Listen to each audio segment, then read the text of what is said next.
The National Inquiry into Missing and Murdered Indigenous Women and Girls formally presented their final report on Monday, in which they found that the tragic violence against Indigenous women and girls amounts to genocide.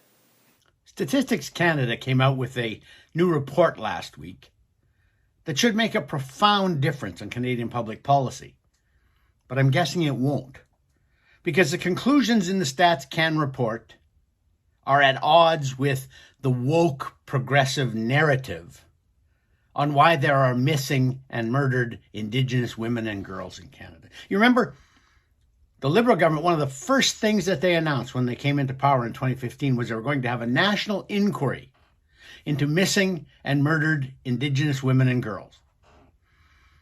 The narrative at that point was that white society, systemic discrimination within the justice system was minimizing how bad this situation was. There were hundreds of missing and murdered Indigenous women, and yet no one seemed to care.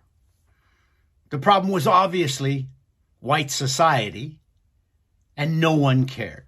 That was the Liberal narrative. They ran on that narrative in the election in 2015. And so they set up this national inquiry that spent $54 million and took 3 years to come to the conclusion that it was genocide. You remember that. 2019, when the survey came out, the study came out, we were all accused of having committed genocide against Indigenous women and girls. And our focus, as I said, we accept those findings. We accept the finding that this was genocide. And we will move forward to end this ongoing national tragedy. Even the Prime Minister agreed it was genocide, and the chairman of the commission said it was deliberate, it was gender-based, it was racist. The whole problem with missing and murdered Indigenous women and girls was that there was systemic discrimination in Canada and systemic discrimination among the police and the justice system. No one cared. The police didn't investigate. Well, the numbers are wrong. The National Inquiry's numbers were wrong.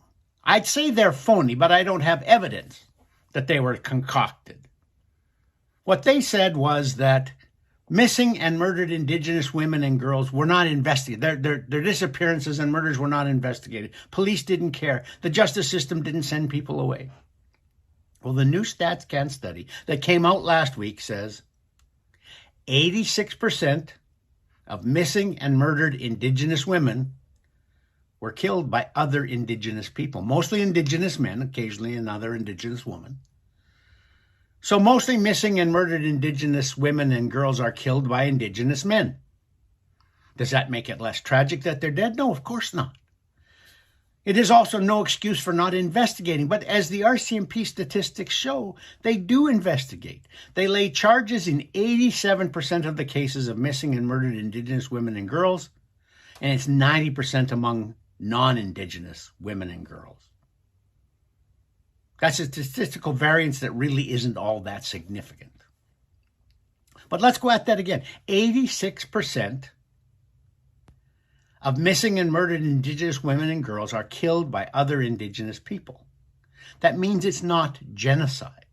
And it means that all of the fancy solutions that the Liberals have come up with, all of the fancy solutions that the National Inquiry on Missing and Murdered Indigenous Women and Girls came up with, are destined to fail because they try to solve the wrong problem. The problem is not inherent discrimination in the system.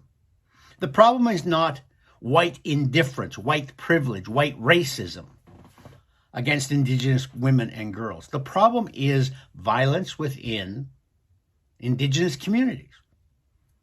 Now, we can talk forever about why that might be and how white society may have contributed to the poverty, the unemployment, the addictions, all of the things that have led to this situation where Indigenous men frequently are responsible for the murders of Indigenous women and girls.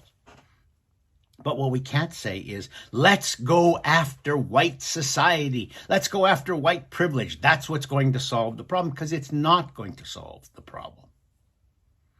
The other thing that the StatsCan study did find was that the murderers of Indigenous women and girls do get sentences that are about 3 years lighter than the murderers of non-Indigenous women and girls. So you say, oh, see, there's proof that there's racism in the system. Well, yeah, it's kind of proof of racism, but not the kind of racism you're thinking about. Since 1999, a Supreme Court ruling called Gladue has made it necessary for judges to discount the sentences of Indigenous criminals because of the general difficulty of growing up Indigenous. Indigenous murderers get shorter sentences than non-Indigenous murderers. The murderers who are Indigenous themselves get shorter sentences than murderers who are not Indigenous. And what that has led to is this indirect consequence that when women are murdered in Indigenous communities, their murderers get lighter sentences because they're also Indigenous. That's the racism. That's the effect of the racism. The racism has discounted the lives of Indigenous women and girls. And that has led, perhaps, to more murders of Indigenous women and girls. It's the woke progressivism that's the problem, not white society. Follow us on YouTube and on all the major social media platforms. For Post Media, I'm Lorne Gunter.